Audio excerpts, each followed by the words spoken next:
बरे सगीर में अंग्रेज़नि ख़िलाफ़ मज़ाहिमतूं ऐं हुर गोरिला तहरीक।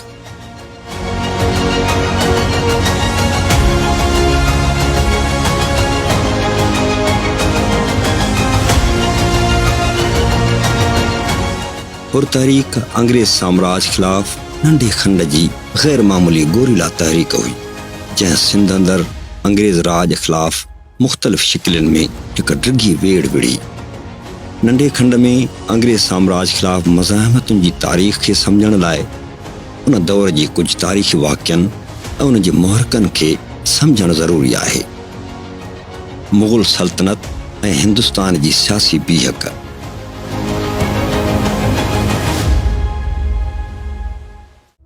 1526 ईस्वीअ खां 1857 ईस्वीअ ताईं हिंदुस्तान ते तरतीबवार बाबर, हुमायूं, अकबर, जहांगीर, शाहजहां, औरंगज़ेब, बहादुर शाह पहिरियों, जहानदार शाह, फर्रुख सयार, रफ़ीउल दरजात, रफ़ीउल दौलत, मोहम्मद इब्राहिम, मोहम्मद शाह रंगीलो, अहमद शाह बहादुर, शाह आलम ॿियों, अकबर शाह ॿियों ऐं बहादुर शाह ॿियों जो इक़्तिदार रहियो।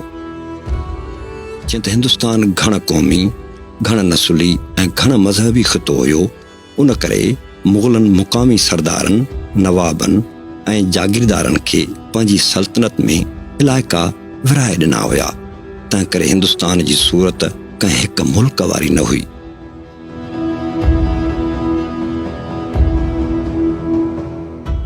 यूरोप में सनअती इनक़लाब जा दुनिया ते पवंदड़ असर।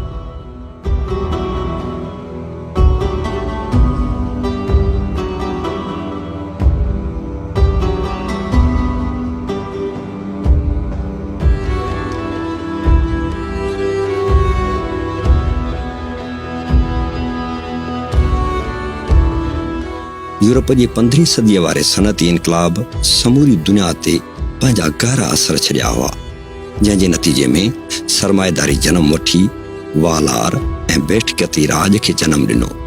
बरे सगीर जीअं त शाहूकार ख़ितो हुयो, उन करे इहो बि मुख़्तलिफ़ शिकिलनि में तोसी पसंदी खां बची न सघियो हुयो। पुर्तगीज़नि, डच ऐं फ्रेंच सरमाएदारनि बरे सगीर में पंहिंजा कारोबारी सिलसिला शुरू कया हुआ।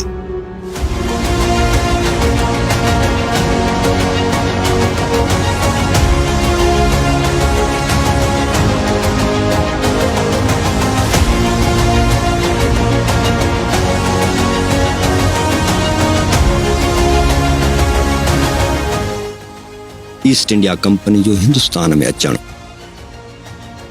अहिड़ीअ तरह अॻिते हली 24 अगस्त 1608 ईस्वी धारे बरतानिया जी ईस्ट इंडिया कंपनी मुक़ाबले में आई। ईस्ट इंडिया कंपनी सूरत बंदरगाह वसीले नंढे खंड में दाख़िल थी ऐं सूरत समेत 1639 ईस्वीअ में मद्रास, 1668 ईस्वीअ में बम्बई ऐं 1690 ईस्वीअ में कलकत्ते समेत ॿियनि शहरनि में पंहिंजा कारोबारी मर्कज़ क़ाइमु करे 17वीं 18वीं सदीअ में पोर्चुगीज़नि, फ्रेंच ऐं डच कंपनियुनि खे पोइते धिके छॾियो हुयो ऐं 100 सालनि खां बि वधीक अरसो बरे सगीर में कारोबार बि कंदी रही त पंहिंजी फ़ौजी ताक़त खे बि वधाईंदी रही ऐं मुख़्तलिफ़ इलाइक़नि ते कब्ज़ो करण में कामयाब वई। हीउ जेको कॉलोनियल दौर जेको जंहिंखे चइबो आहे बेठकती दौर, त कॉलोनियल दौर त दरअसल यूरोप जे अंदरि जेका सरमाएदाराना इनक़लाब आयो, सनअती इनक़लाब आयो, इनक़लाब पहिरीं सनअती आयो, जंहिंजे नतीजे में सरमाएदाराना इनक़लाब आयो या दौर आयो। त उहो जेको सनअती इनक़लाब आयो यूरोप में ऐं जंहिंजी शुरूआत थी वई हुई 15वीं सदी खां, त उन सनअती इनक़लाब ऐं उन जे नतीजे में सरमाएदारी जो उभरण जे करे यूरोप खे ज़ाहिरा त पंहिंजे तोसी पसंदी जी वॾी ज़रूरत पेश आई, छाकाणि त यूरोप एॾो वॾो ख़ितो न आहे ऐं यूरोप जी मौसमी हालतूं अहिड़ियूं आहिनि जंहिंमें हुननि वटि तारीख़ जो डिघो अरसो ॾुकार रहिया। असां हुन जे भेट में सुखिया इलाइक़ा रहिया आहियूं। त पोइ उन सॼी जेका सरमाएदारी जो उभार आयो त हुननि खे पंहिंजे ख़ाम माल गॾु करण जे लाइ ज़ाहिर आहे त हुननि हिकिड़ो बेठकती दौर पैदा कयो। उन बेठकती दौर जो असर ज़ाहिर आहे पूरी सॼी दुनिया ते पियो। इन करे असांजो मौज़ू न आहे, पर उन्ही में जहांगीर जे दौर खां वठी ऐं हिंदुस्तान में बि ईस्ट इंडिया कंपनीअ पंहिंजा पेर रखणु शुरू कया ऐं ईस्ट इंडिया कंपनी हिते वापार जे नाले में ऐं पंहिंजा पेर रखिया। म्याणीअ जी जंग ऐं अंग्रेज़नि जो सिंध ते कब्ज़ो।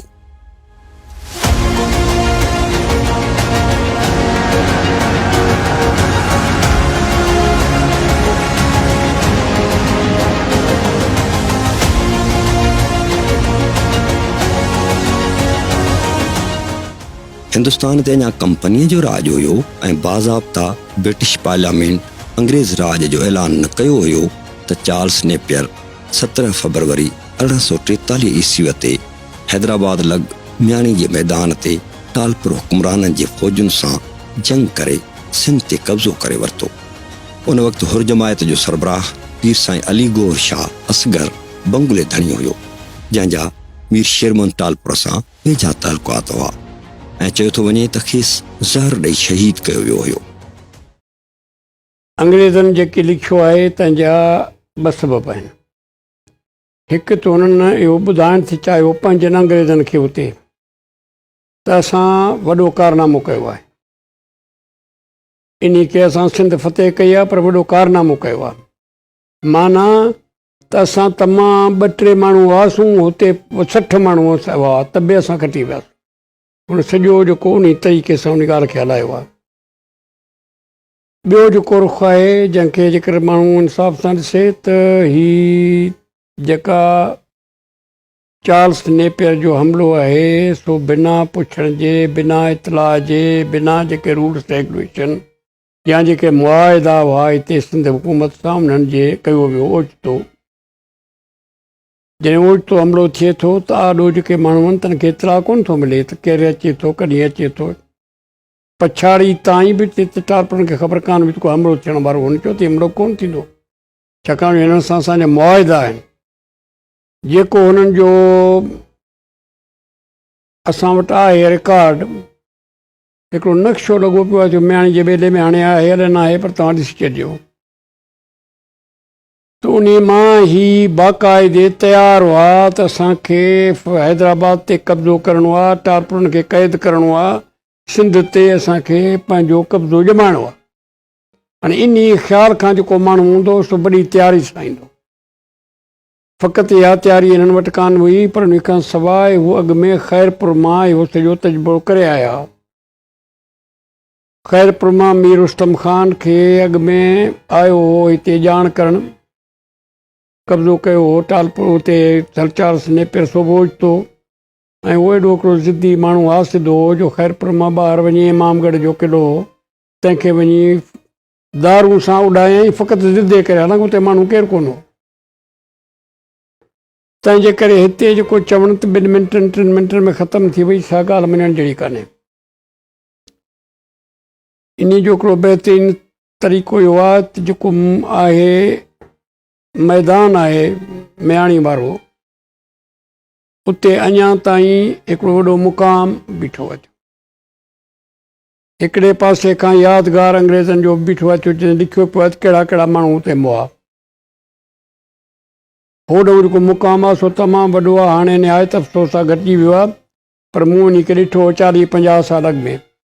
वॾा वण हुआ ऐं वॾियूं तुरबतूं हुयूं, वॾियूं घणियूं, सम्झो त केतिरा माण्हू वीचारा हुते शहीद थिया। सिंध जे असांजो पंहिंजो ख़्यालात किताबनि जे जेके असां पढ़ियो आहे तंहिंमां त सिंध जे माण्हुनि खे पछाड़ी ताईं उते मैदान ताईं बि इहो कोन हो त को हमिलो कंदा, छो त असां ॻाल्हियूं करे निबेरींदासीं। मूंखे के ॻाल्हियूं अहिड़ियूं बि थायूं आहिनि त उन वक़्तु जेके माण्हू ॿाहिरि हुआ तन खे को इतलाह कोन हो। टालपुरनि जे दौर में हिकिड़ो तरीक़ो इहो हो कि क़िलो जेको आहे, क़िले जे चौधारी हिकिड़ी खाई हुई, उन खे कांगन खाधी खारी खे चवंदा हुआ। उन जे चौधारी ओताकूं हुयूं उन्हनि माण्हुनि जूं जेके वक़्तु सिर्फ़ु फ़ौजूं आणींदा तन जूं ओताकूं हुयूं। जॾहिं हमले जो या अहिड़ो हूंदो त उन माण्हू खे इतलाह थींदो, उहे हिकदमि पंहिंजे माण्हू खे इतलाह कंदा। उन में इहो बि अंग्रेज़नि जो चवणु ठीकु कोन्हे केतिरो उहा बलोच हुआ, बलोच बि आहे, सिंधी सभु गॾु हुआ, सिंध वारा माण्हू हुआ सभु, तंहिंमें बलोच बि हुआ, ॿिया बि हुआ। ख़ुदि असांजे पासे खां सांगड़ जो तव्हां ज़िक्र ॿुधो हूंदो, पर उन खां परियां वॾो तबिको आहे, राजड़ कबीलो आहे वॾो, उन्हनि जो उता कोई हिते हू हुआ, इन में जंग में हुआ, को इतरा उनखे कोन हो।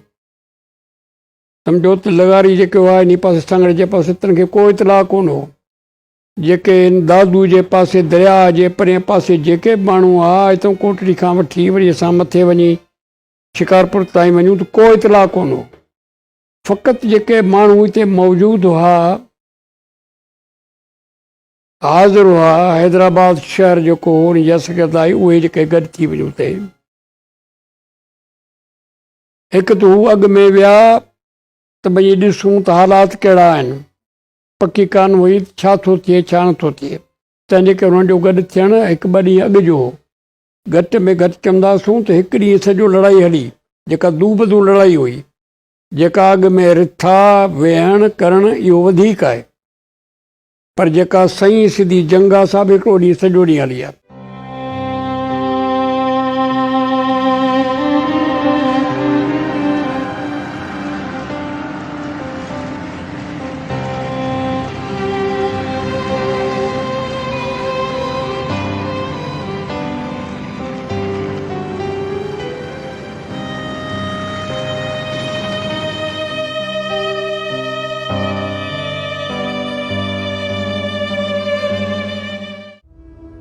हिंदुस्तान अंदरि बग़ावत ऐं कंपनी जो सिधो इक़्तिदार में अचणु। ईस्ट इंडिया कंपनी 1857 ईस्वीअ में हिंदुस्तान जे माण्हुनि जी बग़ावत ऐं कारोबारी कंपनी हुई, पर उन बग़ावत खे ताक़त जे ज़ोर ते ख़तमु करे सिधो सो अंग्रेज़ राज क़ाइमु कयो वियो।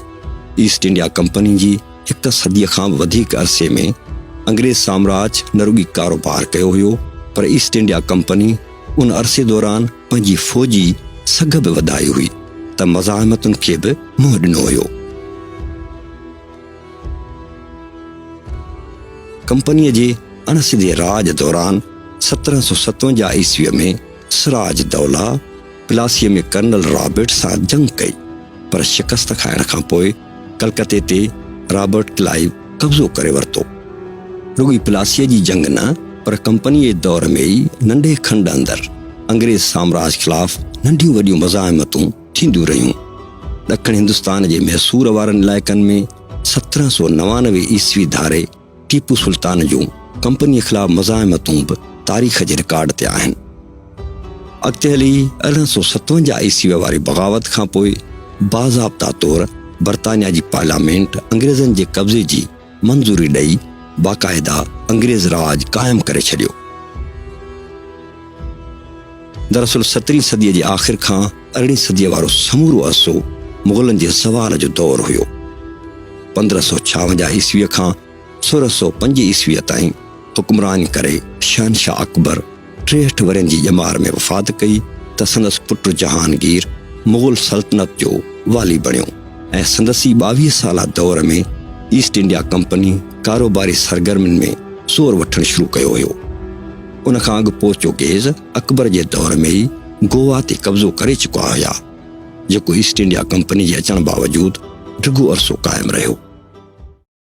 1757 में प्लासी जी जेका जंग थी, उहा हिकिड़े लिहाज़ खां उन ईस्ट इंडिया कंपनीअ जो हिकिड़ो असुलु चहिरो साम्हूं आयो, छाकाणि त हुननि चयो त इहो त वापार लाइ आहियूं, ऐं हुननि दुनिया सॼी में ईअं ई चयो त ईस्ट इंडिया कंपनी जेका आहे उहा वापार लाइ आहे। पर हुन जा असुल जेके मुहरिक हुआ उहे मुआशी बि हुआ ऐं सियासी बि हुआ, ऐं हिननि जो पाण में लाॻापो त जेका प्लासी जंग थी, जंहिंमें ज़ाहिर आहे त मुग़लनि हारायो, ऐं उहो उन जंग जे नतीजे में, ऐं मुग़ल रुॻो न पर मक़ामी हुन में आबादियूं हुयूं। प्लासी जंग खां पोइ हिंदुस्तान ते हिकिड़ो ईस्ट इंडिया कंपनीअ जो राज फॉर्मल अंदाज़ में शुरू थी वियो।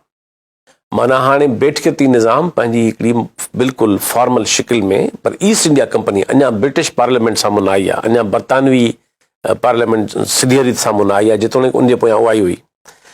100 साल तक़रीबन हिकु सदी जो दौरु आहे पूरो, जेको हिंदुस्तान ते ईस्ट इंडिया कंपनी जे नाले में सिधो रूल कयो, जेतोणीकि उहो ब्रिटिश रूल हो। हिकु सदी खां पोइ 1757 में जॾहिं जंहिंखे हाणे माण्हू मुख़्तलिफ़ नालनि सां यादि कनि था, के चवनि था त गदारी ही साम्राज्य जे ख़िलाफ़ु विढ़णु कहिड़ी गदारी आहे, इन करे असां इहो नथा मञूं त गदारी हुई। इहा वरी अंग्रेज़नि जो मौक़िफ़ आहे त इहा गदर जी जंग हुई, गदर न हुई, इहा बग़ावत हुई। के चवंदा आज़ादी जंग हुई, त हक़ीक़त इहा आहे त इहा जंग आज़ादीअ जी बि कोन हुई, छो त अञा ताईं हिंदुस्तान में आज़ादीअ जो तसवुरु एतिरो उभरियो ई कोन हो त को सियासी तरह अञा कांग्रेस ई कोन ठही, उहा 1885 में ठही आहे, ऐं ॿियूं तरीक़ूं कोन ठहियूं। इन करे उहा हिकिड़े क़िस्म जी बग़ावत हुई, ऐं उन बग़ावत में जेको वॾो किरदारु अदा कयो, उन बग़ावत में जेतोणीकि इहा बि हिकिड़ी ग़लति फ़हमी आहे, मफ़रूज़ो आहे त फ़क़ति मुस्लमाननि बग़ावत कई। हक़ीक़त इहा आहे त मुस्लमाननि उन में लीड वरिती, पर अंदरि फ़ौज में, पर उन में अंदरि हिंदू बि शामिल हुआ, उनमें सिख बि शामिल हुआ, ॿिया बि शामिल हुआ, पर मुस्लमाननि जो उनजो सबबु आहे तारीख़ी हिकिड़ो मुस्लमाननि जी। इन करे उहा उन में लीड आहे, जो ज़ाहिर आहे त प्लासी जंग मुस्लमाननि खां कटी आऊं। जेको 100 साल ईस्ट इंडिया कंपनी जो राज रहियो, उहो बि दरअसल मुग़लनि जो ज़मानो हो। इन करे मुग़ल जीअं त मुस्लमान आहे, इन करे मुस्लमाननि खे हिकिड़ो हिकु पासे इहो हिकिड़ो वेहिजी वियो त असांजो इक़्तिदार ऐं पावर खसियो, माना अक्सरती हिंदू आबादी खसे कोन सघी, अक्सरती हिंदू आबादी जूं तहरीकूं खसे कोन सघियूं, न वरी हुननि खसण जी का कोशिशि कई अहिड़ी का मुनज़िम अंदाज़ सां। अंग्रेज़ आयो कंपनी जे शिकिल में ऐं उहो पावर में खसियो, त इन करे मुस्लमाननि खे हिकिड़ो पंहिंजो वजूदी बहरान, सियासी माना में हिकिड़ो एग्ज़िस्टेंशियल क्राइसिस पैदा थियो हुनजो। ऐं उन खां पोइ हुननि खे जेको ॿियो वॾो मसइलो हुन सां गॾोगॾु उहो इहो हो त हुननि खे पंहिंजो मुस्तक़बिल तमामु ऊंदाहो नज़र पे आयो त असांजो आख़िर थींदो छा, छो त मुग़ल जेका सल्तनत हुई उहा त औरंगज़ेब खां पोइ ज़वाल पज़ीर में शुरू थी वई। औरंगज़ेब जे पॉलिसियुनि जे करे हिंदू मुस्लिम डिवाइड वधी वई, हिंदुनि मुस्लमाननि में तफ़ावत वधी वियो, ऐं नतीजे में हिंदुस्तान जे अंदरि मुग़लनि जो राज कमज़ोर थियणु शुरू थी वियो, ज़वाल में शुरू थी वियो 18वीं सदी खां वठी। ऐं नतीजे में जेका बग़ावत थी, उन बग़ावत में हिकिड़ो अंसर इन्हनि टिनि शयुनि जो बि आहे। ऐं उन्ही बग़ावत जे नतीजे में हिकु तरफ़ ईस्ट इंडिया कंपनी जो दौरु पूरो थियो ऐं हिंदुस्तान खे ब्रिटिश पार्लियामेंट टेक ओवर कयो। त माना हाणे अंग्रेज़नि 3 हिसनि में, 3 मरहलनि में हिंदुस्तान ते कब्ज़ो कयो। पहिरीं ड्रामो नाटक कयूं, वापार जे सांगे अचण जो उहो पहिरियों दौरु हो, ऐं हिकिड़ो इनफॉर्मल दौरु हो, ऐं जेको मुग़ल शहनशाह जे अंदरि अची उन्हनि पंहिंजा पेर खोड़िया। ॿियो दौरु प्लासी जंग खां पोइ थियो, जंहिंमें कंपनी जी हुकूमत जो दौरु अची वियो, पूरी सदी दौरु हलियो उहो। ऐं हाणे टियों दौरु आयो जेको ब्रिटिश पार्लियामेंट बाक़ाइदा हिंदुस्तान खे पंहिंजी डोमिनियन तौरु ऐं पंहिंजी बेठियत तौरु बाक़ाइदा डिक्लेयर करे ऐं उनखे पंहिंजे तहवील में वरितो।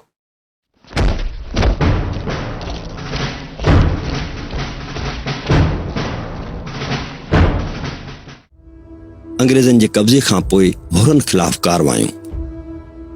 1857 ईस्वी वारी बग़ावत या जंग आज़ादी वक़्तु कांग्रेस जो को बि वजूद न हुयो, न ई ऑल इंडिया मुस्लिम लीग जुड़ी हुई। कांग्रेस 1885 ईस्वी ऐं मुस्लिम लीग 1906 ईस्वी में वजूद वरितो हुयो, पर सिंध अंदरि पीर हिज़्बुल्लाह शाह तख़्त धणीअ जी सूरत में हिकु गादी या वरी हिकु वॾी ताक़त जो वजूद ज़रूर मौजूद हुयो।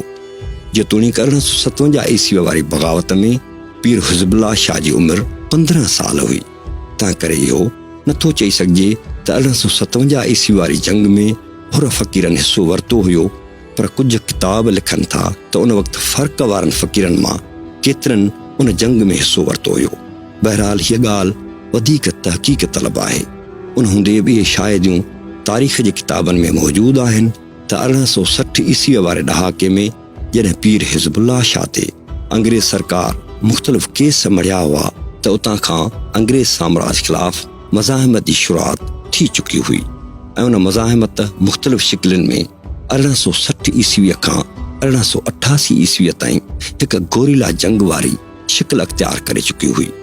बच्चू बादशाह ऐं पीरू वज़ीर 1888 ईस्वीअ खां 1896 ईस्वीअ ताईं मखीअ जे माॻनि ते पंहिंजी हुकूमत क़ाइमु करे अंग्रेज़नि लाइ हिकु वॾो चैलेंज बणिजी विया, ऐं उन खां अॻु बि अंग्रेज़ साम्राज्य ख़िलाफ़ मुख़्तलिफ़ महाज़नि ते विढ़ंदा रहिया।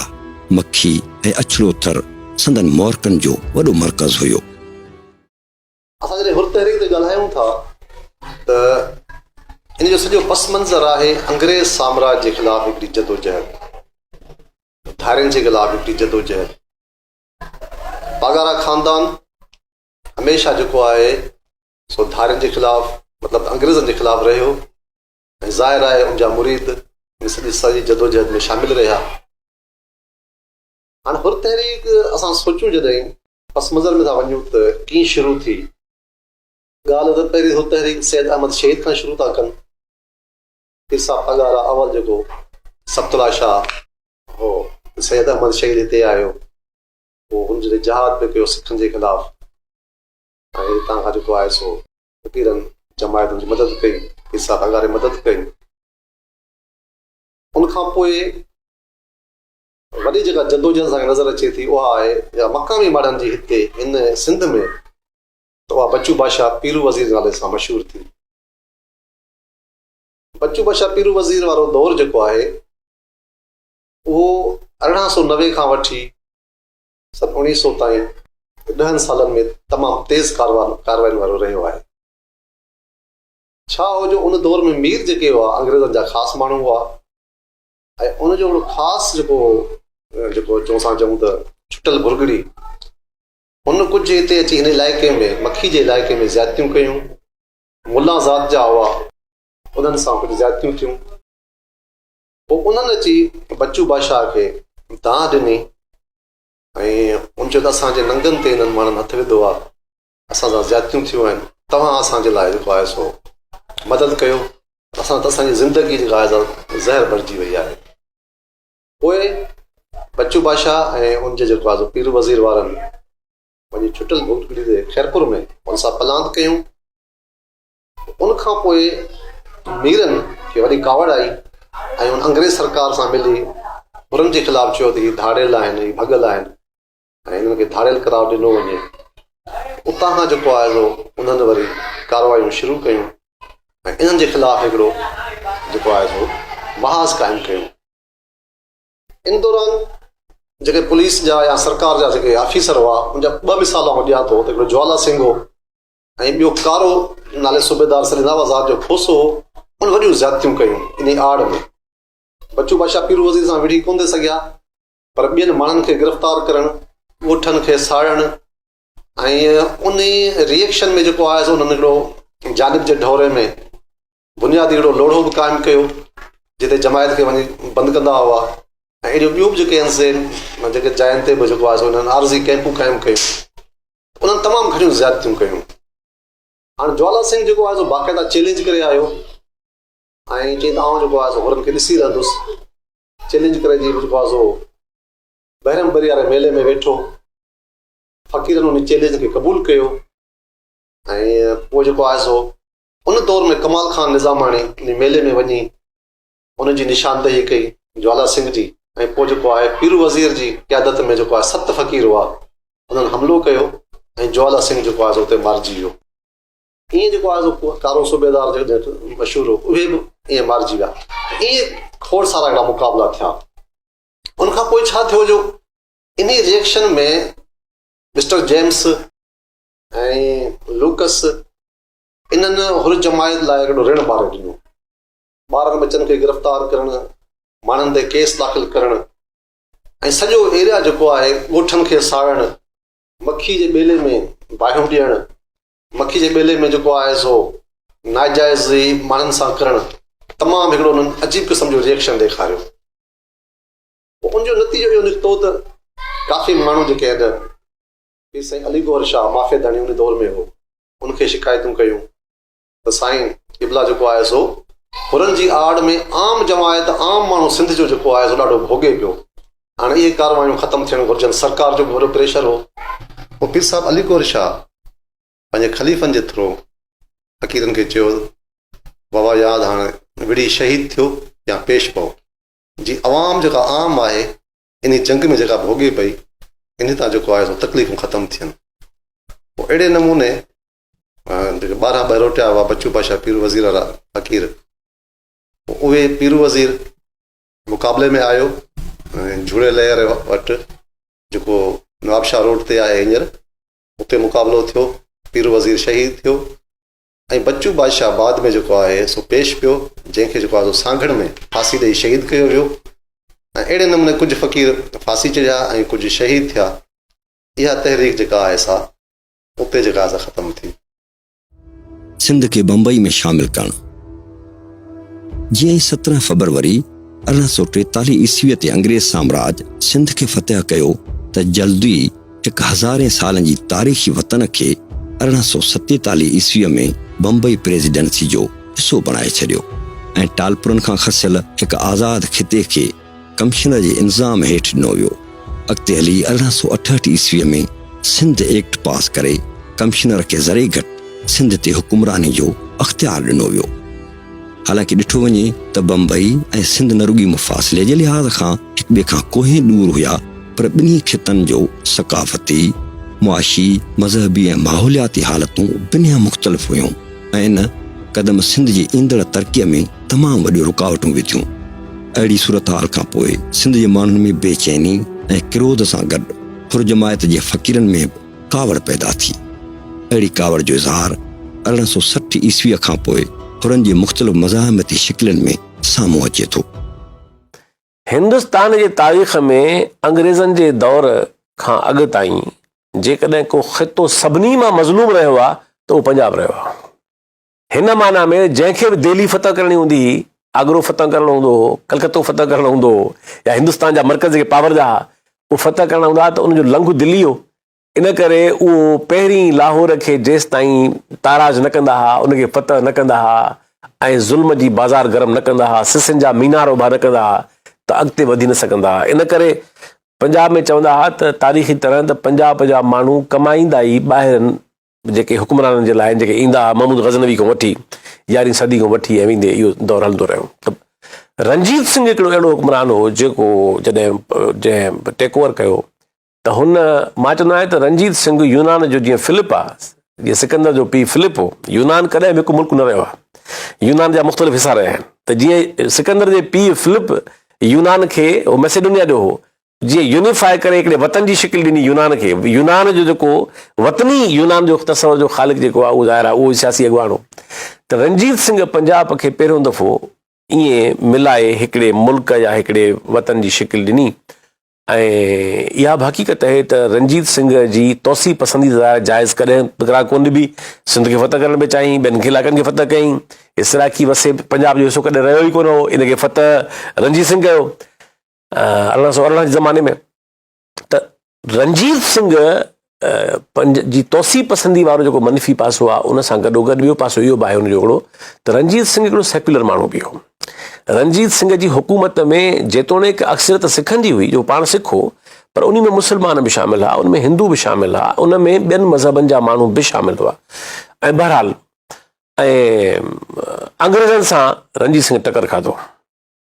चयो वञे थो, ऐं साईं जी एम साहिब ॻाल्हि लिखी आया त सैयद अहमद बरेलवी जीअं त ख़िलाफ़ हो रंजीत सिंह जे, ऐं हुनखे इहा बि ख़बर हुई त रंजीत सिंह जे इरादनि में सिंध बि शामिल आहे, त हिन खे फतह कंदो, ऐं हुन अटेम्प्ट कया कुझु।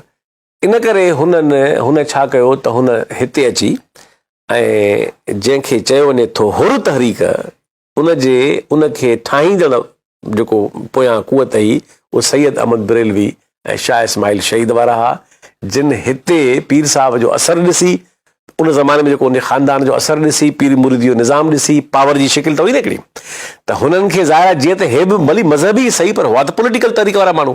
पर असुल ॻाल्हि करण जी इहा आहे जेका हुर तहरीक खे सम्झण लाइ ज़रूरी आहे, मां करणु चाहींदुसि, उहा इहा त जॾहिं अंग्रेज़ पंहिंजी हिते कंपनी जा 100 साल ऐं पोइ ब्रिटिश पार्लियामेंट जो हिकिड़ो पूरो दौरु बैठक थी, त उन ज़माने में ज़ाहिर आहे त हिंदुस्तान सॼे जे अंदरि, ॾिसो हिंदुस्तान अंग्रेज़नि खां अॻु में, तोड़े अंग्रेज़नि जे ज़माने में हिंदुस्तान पंहिंजी पूरी तारीख़ में कॾहिं बि हिकु वतन न रहियो आहे, हिकु मुल्क न रहियो आहे।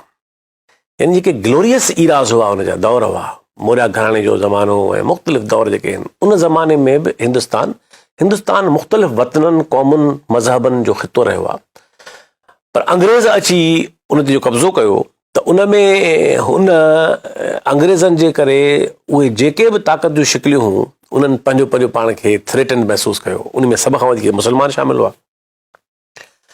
ऐं इहो दौरु रंजीत सिंह वारो जेको आहे उहो पूरो त हिकिड़ो बुनियादु हिकिड़ो मौक़िफ़ इहो आहे जेको साईं बि लिखियो आहे उहो इहो आहे त चार्ल्स नेपियर जॾहिं अफ़गानिस्तान खे में शिकस्त खाधी त हुनखे लॻो त मां वापसि मुंहुं कीअं ॾेखारींदुसि, त हुन उन मुआदे जी भञकड़ी कंदे ऐं सिंध खे फ़तह कयो, इहो सम्झी त मीर साहिबनि जो दौरु सवलो आहे ऐं मीर साहिबनि खे शिकार खां सवाइ फ़ुर्सत कोन थी मिले, हुननि जो अस्करी पासो ॾाढो कमज़ोर आहे, हुननि खे रियासत हलाइण अचे कोन थी ऐं हुननि जो जेको अंदाज़ हुकुमरानी आहे उहो अहिड़ो आहे जंहिंमें मीर साहिबनि जी हुकूमतुनि खे ड्राइणु ऐं सिंध फ़तह करणु ॾुखियो कमु न आहे, छो त हुननि खे सारिया पिया सिधा सिस्टम। पर एम एच पवर साहिबु इन जो वरी काउंटर नैरेटिव हिकिड़ो ॾिनो आहे ऐं उहो उनखे मां वधीक ठोस सम्झां थो। उहो इहो आहे त जेकॾहिं अफ़गानिस्तान मां शिकस्त न बि खाए हा अंग्रेज़, तॾहिं बि सिंध खे कोन छॾे हा। इहो कीअं मुमकिन आहे त जंहिं वतन वटि सामूंडी बंदर हुजे ऐं बंदर हुजनि, उहो एॾी स्ट्रेटेजिक अहम लोकेशन खे, अहम इलाइक़े खे ॿियो एॾो अमीर हुजे, एॾो ज़रख़ेज़ हुजे, त उन खे कीअं अंग्रेज़ छॾे हा पंहिंजे राॼ दौरान। इन करे इहा ॻाल्हि माना हिकिड़ो सबबु थी सघे थो त हुननि इमीडिएटली अफ़गानिस्तान मां शिकस्त खाई सिंध खे फ़तह कयो, पर बुनियादी तौर ते सिंध खे छॾनि कोन हा, उनखे ज़रूरु फ़तह कनि, छाकाणि त सिंध खे छॾण सां हुननि जो पूरो प्रोजेक्ट पूरो कोन थिए हा, कॉलोनियल हिकिड़ो स्कीम पूरी न थिए हा। ऐं पोइ बहरहाल हुननि 4 सालनि जे अंदरि यानी 43 में हुननि सिंध खे फ़तह कयो ऐं 47 में 1847 में हुननि सिंध खे बॉम्बे सां शामिल करे छॾियो।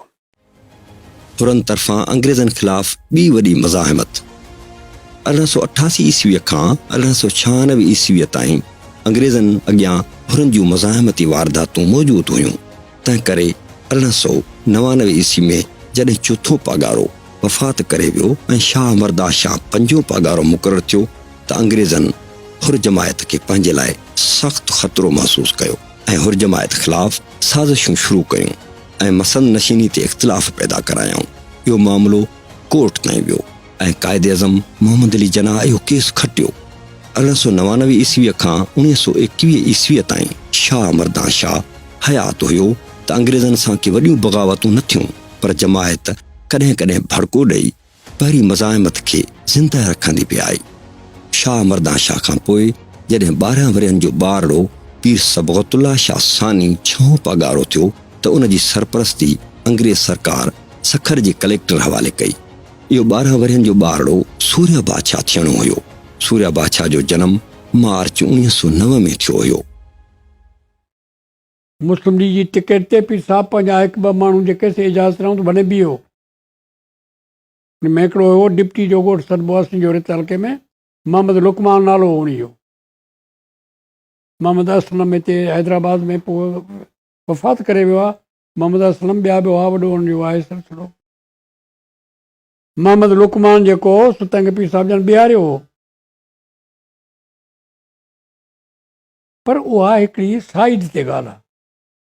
मेन ख़्यालु जेको आहे सो असांखे हिमत सां पीर साहिब जन जेके ॿाहिरि विया, ऐं सम्झां थो, मूंखे ख़बर कान्हे का, छाकाणि मूं वटि को ताप्ती कान्हे, पर ॿाहिरि पीर साहिब जन जेको रहिया रत्नागिरी में, पोइ ॾऊं 6 साल जेके उन में पीर साहिब जन घणनि माण्हुनि सां मिलिया।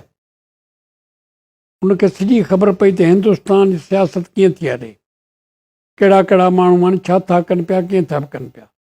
मुंहिंजे ख़्याल में पीर साहिब जन खे घणनि माण्हुनि ते एतबार कोन हो को कामयाबु थींदा।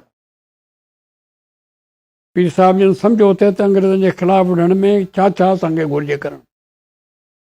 हिकु त वॾो एतमाद, वॾो बिलीफ, वॾो सेल्फ कॉन्फिडेंस हुजे, जेको पीर साहिब जन क्रिएट थी करणु चाहियो। हर हिकु माण्हू खे भले फांसी हुजे, शिकस्त हुजे, कुझु बि हुजे, पंहिंजी ॻाल्हि ते क़ाइमु रहनि। पोइ इहा ॻाल्हि बराबरि हुननि में असां ॾिठी। पीर साहिब जन पंहिंजे माण्हुनि में उहा पैदा कई। मूं लैम्ब्रिक खां पुछियो पछाड़ी जो, हीअ जेका जंग जेका उन्हनि जी थी 1942 वारी, तंहिंमें उन जे अंग्रेज़ जे तरफ़ां लैम्ब्रिक हो सॼी ॻाल्हि खे हलाईंदड़। हालांकि मिलिट्री हुई, पर हुकुम लैम्ब्रिक जे चवण ते हलंदा। लैम्ब्रिक खां मूं पुछियो, तव्हां पीर साहिब जन सां हुरनि सां लड़ाई कई, ठीकु आहे, अव्हांजी लड़ाई आहे, उहो मुखालिफ़ हुआ, अव्हां हुकुमरान हो, पर इन्हनि ॻाल्हियुनि खे छॾींदे हुकुमरानी या मुखालिफ़ छॾींदे लड़ाई जे लिहाज़ खां बहादुरी जे लिहाज़ खां ई तव्हां होरनि खे सांगड़ खे छा था सम्झो, तव्हांजो ख़्यालु कहिड़ो आहे? त हुन पहिरियों जेको मुंहिंजी मुलाक़ातुनि सां थी लंडन में मूंखे कोन ॾिनई जवाबु। पहिरियों जवाबु हुनजो हुयो त उन वक़्त असां जंग में हुआसीं, जर्मनी सां जंग हुई, तंहिंजे करे असां इहे ॻाल्हियूं ॿियूं जेके ख़्यालु कोन थिए कयो। ॿी मुलाक़ात में कुझु वधीक चयईं त असांजी जंग हुई, तंहिंजे करे पीर साहिब जन सां इंसाफ़ वारी ॻाल्हि तव्हां पुछो था, सो असांजे ॾाढो इंसाफ़ कोन हो, असांजे ख़्याल में हो त अमन क़ाइमु रहे, हुनजो पंहिंजो ॻाल्हि करण जो तरीक़ो। हुर कंहिं न कंहिं तरीक़े सां कारवायूं कंदा थिए रहिया। सूर्य बादशाह 18 वरनि जी ॼमार में अंग्रेज़ साम्राज्य खे अखियूं ॾेखारणु शुरू कयूं। हिंदुस्तान में इहो वॾी हलचल जो ज़मानो हुयो। पंजाब में जिथे भगत सिंह हथियारबंद कारवायूं करे रहियो हुयो ऐं जिथे हिंदुस्तान में गांधीअ समेत मुस्लमाननि जूं नंढियूं वॾियूं तहरीकूं हली रहियूं हुयूं, त उते सिंध बि ख़ामोश न हुई। हुरनि गोरिला जंग छेड़े छॾी हुई। अहिड़ी तरह अंग्रेज़ सरकार सूर्य बादशाह ख़िलाफ़ संगीन साज़िशुनि जो सिलसिलो शुरू करे छॾियो ऐं अंग्रेज़नि पधिरो कयो त खेनि शिकायतूं मिलियूं आहिनि त पीर सबग़तुल्लाह शाह पागारो अदालत खां मथां कमु करे थो, कानून पंहिंजो हलाए थो ऐं हुर फोर्स खे वेड़ लाइ तयारु करे रहियो आहे। नेठ 6 मार्च 1930 ते खेसि गिरफ़्तार करे जेल मोकिलियो वियो ऐं सूर्य बादशाह खे हिकु कूड़े केस में उदाराम मैजिस्ट्रेट 8 साल कैद जी सज़ा ॿुधाई ऐं सूर्य बादशाह खे हिंदुस्तान जे मुख़्तलिफ़ जेलनि में कैद रखियो वियो। सूर्य बादशाह जी कैद थियण खां पोइ हुननि पंहिंजूं कारवायूं बेहतर तेज़ करे छॾियूं। अॼु सूर्य बादशाह जी तारीख़ साज़ जदोजहद खे न रुॻी मञियो पियो वञे, पर हाणे संदसि ॾिहाड़ो बि सिंध जे अज़ीम सूर्य तौरु मल्हायो पियो वञे।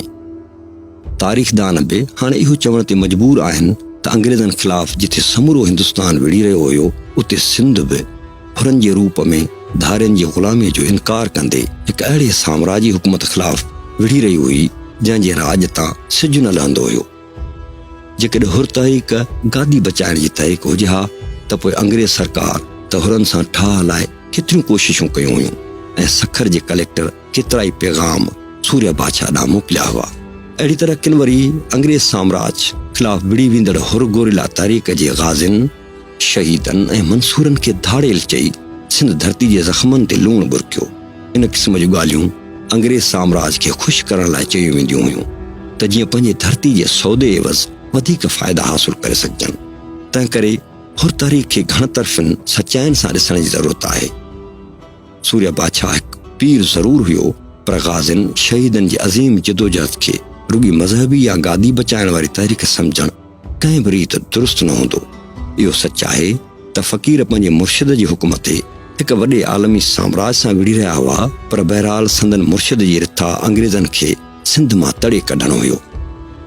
साम्राज्य ख़िलाफ़ मज़ाहिमतुनि खे इन करे बि ग़लति नथो चई सघिजे जो उहे मज़ाहिमतूं केतिरनि ई ख़ामियुनि जे बावजूदु पंहिंजे आख़िरी नतीजनि में उन करे बि जाइज़ ऐं हक़ ते हूंदियूं आहिनि जो उहे पंहिंजी सभिनी कैफ़ियतुनि ऐं सूरतुनि में धारियनि क़ाबिज़नि ख़िलाफ़ हूंदियूं आहिनि ऐं हुर तहरीक पंहिंजी हर सूरत में उन्हनि धारियनि अंग्रेज़नि ख़िलाफ़ हुई जिन 17 फरवरी 1843 ईस्वीअ ते हिकु आज़ाद ख़िते ते कब्ज़ो कयो हुयो। उन करे उन तहरीक खे मामूली हैसियत ॾियण बजाए उन ते संजीदह तहक़ीक़ करण जी ज़रूरत आहे। बहरहाल इहो चई सघिजे थो त सिंध हिकु अहिड़ो ख़ितो आहे जंहिंजा समाजी ऐं क़ौमी रुझान मुख़्तलिफ़ धाराउनि में इर्तिक़ा कंदा रहिया आहिनि ऐं इहो तारीख़ जो वॾो सच आहे त सिंध पंहिंजे बक़ा जी जंग विड़ंदे कॾहिं आज़ादी विञाईंदी त कॾहिं हासिल कंदी रही आहे। पर जे तारीख़ खे चिटाए ॾिसिजे त सिंध रुॻी हारायो न आहे ऐं हुरनि जी मज़ाहिमतुनि ते जेकॾहिं संजीदह खोजना थिए त कई अहम ॻाल्हियूं साम्हूं अची वेंदियूं। अहिड़ी तरह हुर तहरीक खे सम्झण लाइ इहो ज़रूरी आहे त अंग्रेज़नि तरफ़ां सिंध ते कब्ज़े ऐं पागारे ख़ानदान जी तारीख़ जो जाइज़ो वठिजे त जीअं हुर तहरीक जे बर्पा थियण जूं हक़ीक़तूं ॼाणे सघजनि।